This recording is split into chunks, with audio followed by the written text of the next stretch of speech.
Hello little family! Welcome to our vlog! So today, mag-a-unpouch tayo ng aking Lazada.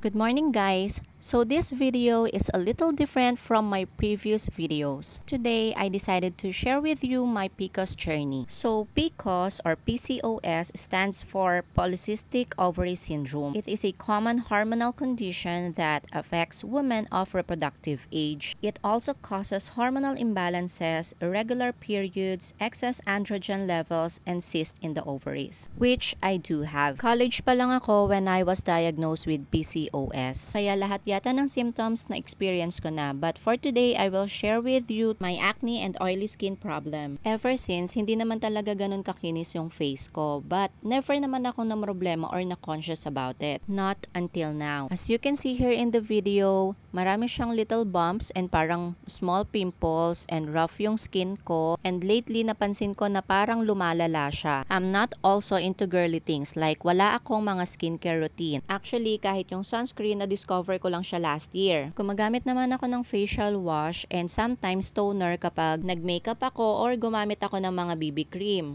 And if you notice my neck, meron akong parang mga warts which I do not have before. It all started when I was pregnant and then hindi na siya natanggal. But I do remember that last 2022 yata, I tried a certain product and natanggal yung isang warts na parang ganyan kalaki. Actually, I'm not sure if warts ba talaga yan or what, but ayun, basta natanggal siya. Kaya lang, medyo pricey kasi yun. Kaya ngayon, nag-decide ako na mag-try ng ibang product naman na nakikita ko sa Facebook. And hopefully makatulong siya. And I also wanted to try this one kasi I want to have a skincare routine na talaga. And sana talaga mapanindigan ko na.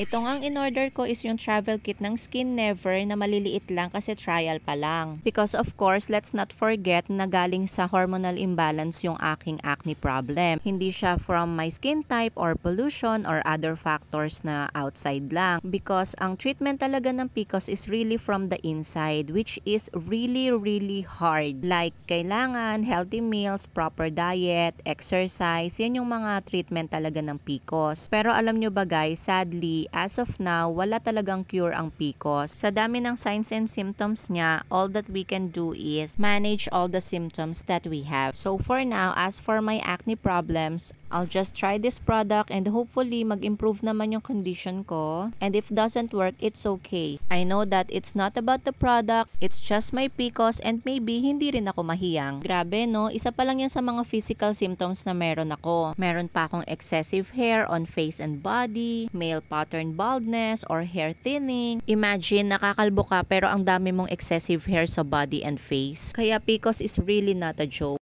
Physical pa lang yan wala pa yung inside symptoms like yung ovarian cyst, prone sa diabetes and cancer. So imagine your mental health as well. Yung anxiety and depression na nabibuild up sa'yo while looking at yourself. Parang feeling mo physically papangit ka ng papangit, tapos yung inner body mo is if you are having a problem na ba, dapat ka na bang ma-concern dito sa irregular mens mo, kakaanak ka pa ba or masusundan pa ba yung anak mo. Imagine all that. So a gentle reminder also to be kind and also gentle sa mga may PCOS or even sa walang PCOS, because you never know kung may PCOS ang tao or wala. We never know kung anong pinagdadaanan ng bawat isa. As for me, it's really hard to share this one, but I hope that this can help a lot of people, especially now that a lot of women are suffering from PCOS like me. So that's it for today. Let's hope na mapanindigan ko talaga tong skincare routine na to. Don't forget to share this video for PCOS awareness. Yun lang. Bye!